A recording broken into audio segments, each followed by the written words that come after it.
So, heterogeneous equilibrium. This is not nearly as bad as it sounds. Basically, the main thing you need to know here is I'm panicking. No, it's on. The main thing you need to know is you just don't put solids and liquids in your equilibrium expressions. There you go. Heterogeneous equilibrium done. But maybe we should talk about it in a little more detail than that. The ones that we've seen so far, you probably haven't even noticed it, but the examples I've given you up to this point have been ones where the reaction is all gases or all aqueous, that sort of thing. Okay, there hasn't been anything where it's mixed. But if you have equilibria where they're present in different phases, that's called heterogeneous, obviously, because they're different. And that presents a little bit of a problem as far as how to write your equilibrium expressions. Now, I'm going to go back for a second. I don't think these notes actually talk about this. What am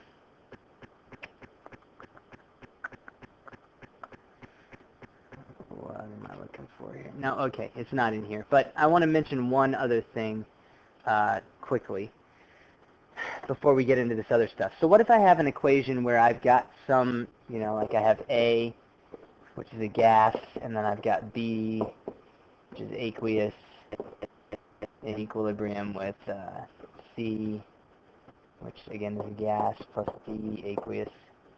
Kind of boring. What I didn't mention before in the in the last set of notes was, what do I do with my K in that one? Do I write it in terms of concentration, or do I write it in terms of pressure? It's obvious when they're all gases, I should probably do a Kp expression for that. Okay, it's fairly obvious when I've got all aqueous that I should do a Kc expression. Here, you kind of get to choose what you want to do. Okay, and you should choose. You don't really get to choose, honestly. I mean, you should choose based on what they give you. If they give you concentration in the problem, you should probably write a Kc expression. All right? If they give you pressure, partial pressures in the problem, then you should probably do something with that. You're going to have a hard time getting pressures from aqueous solutions, though, I will say that. So usually when you have a Kp expression, it's going to be all gases. Okay? But if you have a gas, you can measure the concentration of a gas. If you know how many moles you have in a certain amount of liters, then you can measure the gas in terms of concentration. So honestly, I said you can choose. I may take that back a little bit. It's probably better with something mixed like this to just write a Kc expression, where you're writing it in terms of concentration. Does that make sense? Okay? Rather than writing it in terms of pressure. If they're all gases, that's probably when you'd want to do a Kp. All right, so I just wanted to mention that because I didn't mention it the other day, and it's relevant because that's heterogeneous. But the heterogeneous they're talking about here is mainly when you've got maybe like a solid and a liquid in there. Okay, so what you need to know, the concentrations of solids and liquids essentially are constant. All right, if you have a solid, when we talk about concentrations, we talk about the number of moles per liter, right? It's, when you have a solid or a liquid, the concentration is really not changing. It's just what it is, because there's nothing else in there, right? So what they're saying here, both can be obtained by multiplying the density of the substance by its molar mass, okay? So if you want to know the concentration of a solid, for example, find the density of the substance. The density is going to be in grams per liter, right? You multiply that by its molar mass, which is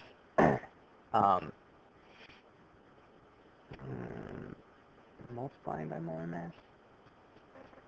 It would be the inverse of the molar mass, right? Moles per gram. That's going to give you moles per liter, okay? But density and molar mass for a solid, they're constants at constant temperature, so you're going to get a constant value for your molarity as long as you've got the same temperature. So that's going to hold true for solids and liquids, okay? That's one way to look at it. Another way to look at it is in terms of activities, which I just briefly mentioned the other day. You remember how I said that K doesn't have a unit, and it has to do with the activities. Okay, so basically you're dividing by reference concentration. Well, the reference concentration for a solid and a liquid is just itself. Okay, um, so the upshot, here's what you really need to know. Okay, it doesn't really matter to me if you understand exactly why that's the case. Okay, I'll show you an example in a second that might help. But you don't put the concentration of solids and liquids into the equilibrium expression. Okay, so for example here, you've got a solid in equilibrium with two aqueous ions. When you write the equilibrium expression for that, the only things you include are the aqueous. You don't include the solid. Okay? So you just need to remember, when you're writing an equilibrium expression, leave out the solids, leave out the liquids. Okay? And that's pretty much the moral of the story here. Okay? Any solid... no, don't just leave out... what I'm saying is, because PbCl2 is a solid, leave it out of the equilibrium expression altogether. Okay? Normally, if we were writing this, it would be Pb2 plus Cl minus squared over PbCl2, right?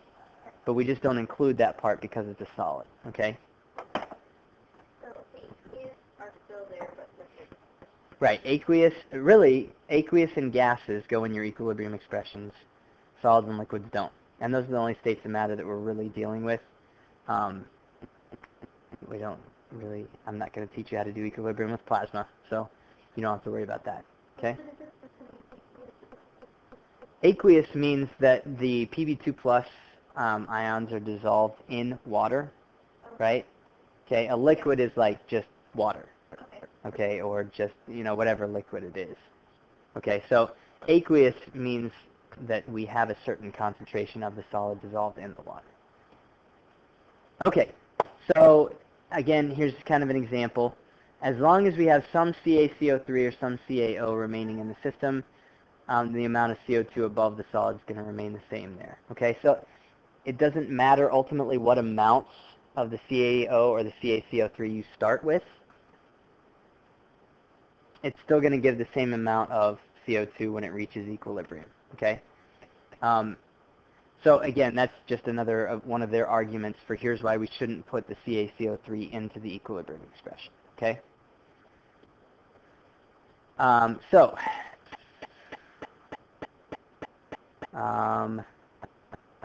The one exception here for the liquid is when you've got a solvent that's actually involved in the reaction, then you would want to put it into the equilibrium expression. Okay. I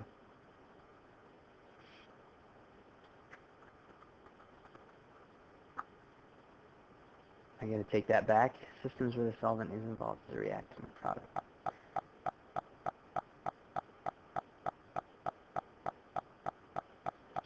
What are they saying here? I don't understand what that's saying. Because it looks like they're saying the solvent is involved, in which case you would put it in the equilibrium expression, but here it's still not an equilibrium expression.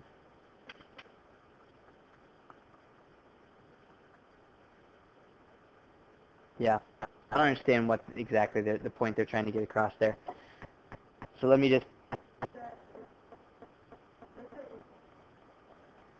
Well, yeah, so I'm just going to say what I already said, okay? So I'm just going to reiterate, don't put solids, don't put liquids in your equilibrium expression, okay? I feel like I learned, and I don't know why this didn't come up in past years, but I feel like I learned when the liquid is part of the reaction, then you include it, but it doesn't look like it. So I'm just going to say, until I tell you differently, I need to do a little research on this, but until I tell you differently, don't put any solids or liquids in the equilibrium expression ever, okay? All right, so an example here, they're going to ask you to write some of these equilibrium expressions. We haven't really done this yet. This is it will be on your practice problems for tomorrow. So basically, you're just writing the Kc for each of the following reactions, okay? Now, they're being nice here, and they're telling you this is going to be Kc, so we're writing it in respect to concentration, okay? So this first one here, I was going to write this equilibrium expression. The one thing that I would not put in is my water, okay? So then will be the concentration of CO over the concentration of CO2 times the concentration of H2. Okay? And that's it.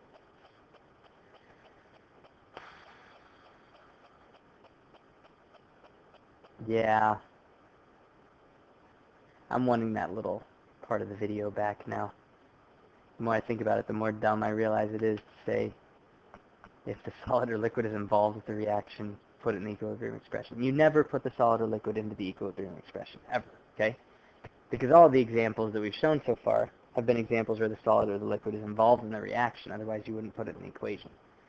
So I apologize for my moment of stupidity there. But don't ever put your solid or liquid into the equilibrium expression, okay? All right, second one here, if I was writing this equilibrium expression, again, we don't include the solid here, we don't include the solid here, so basically you end up with CO2 squared. Why did I square it? Because of the coefficient 2, okay, divided by concentration of the CO squared, okay? So that's how you write your equilibrium expressions. It should be fairly straightforward. There's nothing different about these than the other ones, so we'll just keep moving. Which of the mixtures? Okay, so each of the following mixtures is placed in a closed container and allowed to stand. Which of these mixtures is capable of attaining the equilibrium? So can pure CaCO3 attain the equilibrium here? In other words, could this, if I start with pure CaCO3, could it break down into CaO and CO2? Yeah. Sure, why not? Okay, so I mean, it's the only thing on the reactant side, right? What about CaO and a pressure of CO2 that's greater? Okay, I'm sorry. Pressure that's greater than Kp. You know what? We're not ready to answer that yet because we haven't talked about Le Chatelier and we haven't talked about Q versus K. We're going to have to wait on that, okay? We'll come back to it. Some of these problems are in the wrong place. Which one of the following substances will allow equilibrium to be established in the reaction? Okay. When added to Fe, this one we can answer though, because this one's just fairly basic. When added to Fe3O4 in a closed container, which one of the following do we need in order for equilibrium to be established in the reaction? Yeah, we need the H2 gas, right? Because then the H2 gas, if we add it in there, it can start reacting with the Fe3O4 to turn back into these two things, okay? All right. Equilibrium calculations. Here's the fun stuff. The math. So let me make sure that I cover this in order here because I kind of broke this in a weird place. So there's one type of calculation we're going to learn how to do today, and then there's another type that we're going to hold off on and wait until tomorrow. So a mixture of hydrogen and nitrogen in a reaction vessel is allowed to attain equilibrium at 472 degrees Celsius. Equilibrium mixture of gases was analyzed and found to contain... Okay, so this is a fairly straightforward one, right? They're telling us the equilibrium concentrations, or the equilibrium pressures, actually, of the H2, the N2, and the NH3. Okay? From these data, calculate the equilibrium constant Kp. And they put the answer down there. But the question is, how do we get to that answer? If you can come up to the main gym. Freshman cheerleaders to the main gym. All right. So first thing we need to do is what? Any ideas here?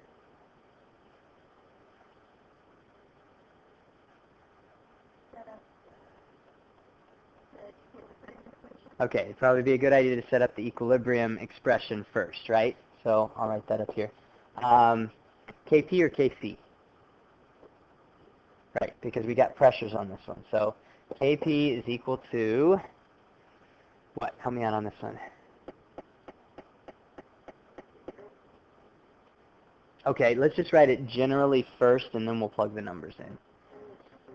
So pressure of the NH3 squared, because of that coefficient 2, divided by pressure of the N2 times the pressure of the H2 cubed. Okay? So there's my equilibrium expression. So now it's just a matter of, these are the types of problems that are nice and easy. You just plug in some numbers here. So my NH3 is 0.166, right? Now again, these are not pressures anymore.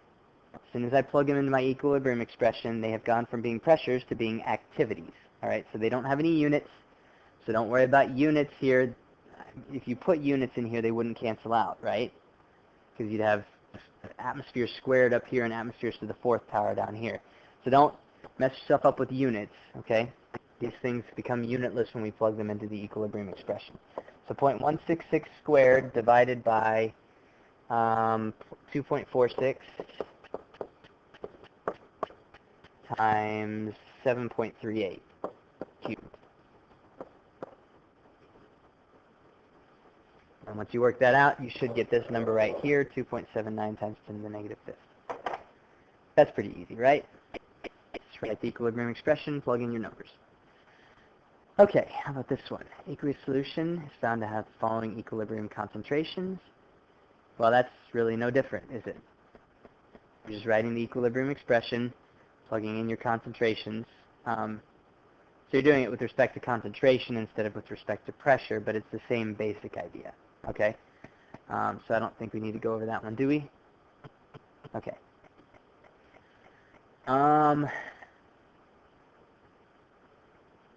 So this is some steps here. Tabulate all the known initial and equilibrium concentrations. For those species for which both the initial and equilibrium concentrations are known, calculate the change in concentration. Okay, we'll get to one of those in just a second. Use the stoichiometry of the reaction. This is basically describing, oh, look at this. From the initial concentrations and the changes in concentrations, calculate the equilibrium concentrations. What's that spell? Ice. All right, so you remember how we did ICF tables earlier in the year, initial, change, and final? Okay? I was setting you up for this.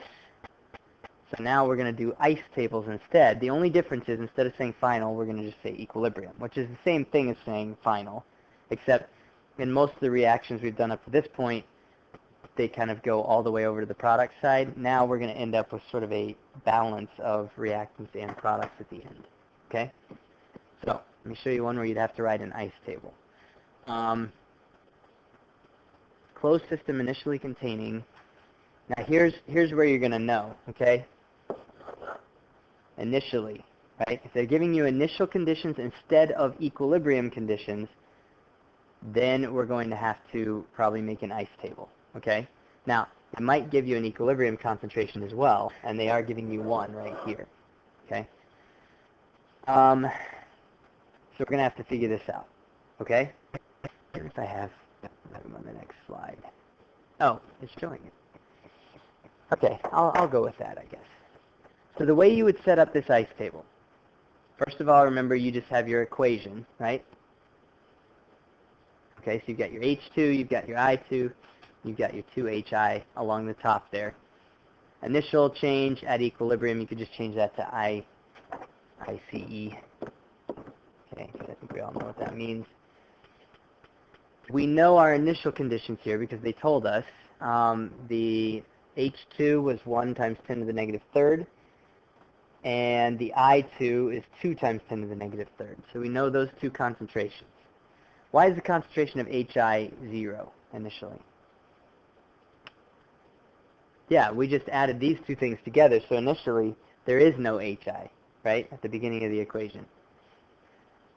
Okay, so the other thing that we know at this point is we know that at equilibrium, the concentration of HI is now 1.87 times 10 to the negative third. So I can put that in down here. So that helps me a little bit, okay? What that does is it helps me figure out the change in concentration that occurred. All right, so the change here, pretty easy to figure out, is plus 1.87 times 10 to the negative third. All right, so that's how much the concentration of the HI went up. Now, this is really important, and I think I talked about this earlier in the year. Okay, so you guys kind of have a leg up on this than any of my students have ever had before. This row right here is the only row where you pay attention to stoichiometry, right? Okay, so if this changed by plus 1.87 times 10 to the negative third, how much did my I2 change by? First of all, is it going to be plus or minus? It's going to be minus. It's a reactant, so if the concentration of the product is going up, that must mean the concentration of the reactants are going down, okay? So it's going to be a negative, but this is a 2-to-1 ratio, right? So we would expect twice as much of the HI to form as the amount of I2 that disappears, right? So only half of the I2 would disappear. So 0.9, what is that, 0.945? No, 0.935? Is that right? Yes. And then, times 10 to the negative third, yeah. Which would be changed then, I mean, technically, if we want to do this right, 9.35 times 10 to the negative second.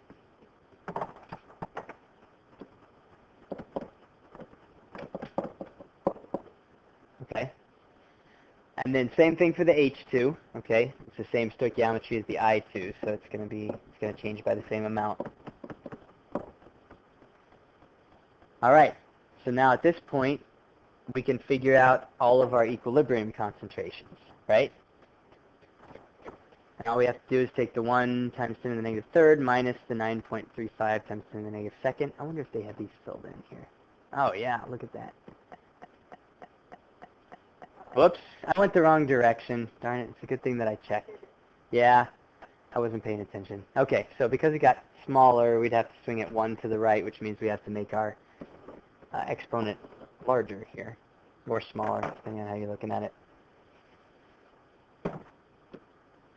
Okay, so then when you subtract those from one another, you take the 1 times 10 to the negative third minus 9.35 times 10 to the negative fourth.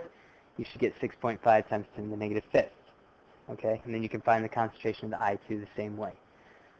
So now that you have all three of these concentrations, the equilibrium concentrations are the only concentrations you can plug into the equilibrium expression.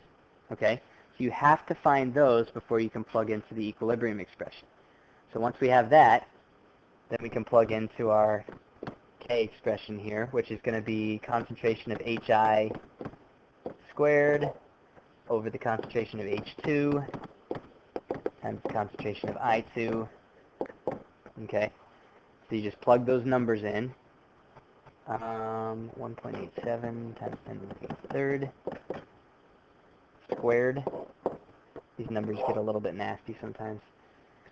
6.5 times 10 to the negative fifth. 1.065 times 10 to the negative third. Okay, and that will give you your answer.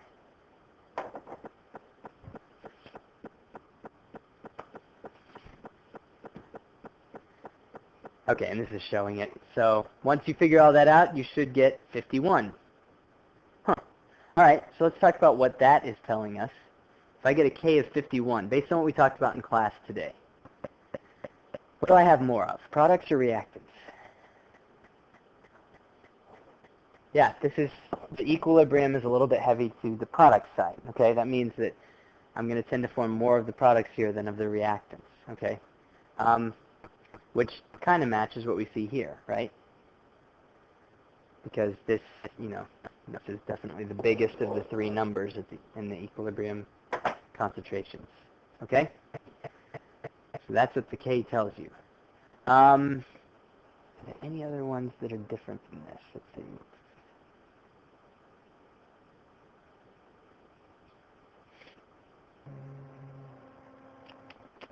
So this is giving you an initial partial pressure, and then it's giving you an equilibrium partial pressure, asking you to calculate the value of Kp. It's really basically the same, okay? So you'd set up a nice table for this one. I don't know if they did it for this one. No, they didn't. Do we need to walk through this one? Would it be helpful to go through one more? Or you guys got it? I mean, basically all you're doing here is you're just using your ice table, right?